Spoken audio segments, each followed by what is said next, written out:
এক plate fried rice নেওয়া হয়েছে, এক প্লেট বাসন্তী পোলাও হলুদ কালারের, আর তার সাথে দুটো চিকেন।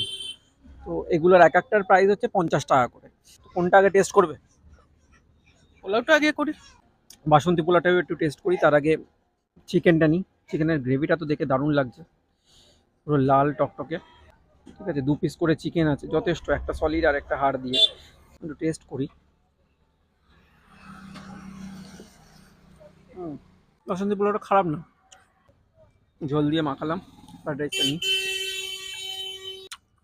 দুটোই ভালো, কিন্তু আমার কেন জানি না মনে হচ্ছে বাসন্তী পোলাও হচ্ছে ফ্রাইড রাইসটা বেটার। হুম,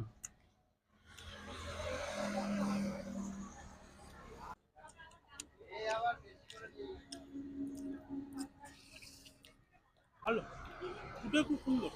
না, আমার ফ্রাইড রাইসটা বেশি ভালো লাগলো। আমার পোলাওটা বেশি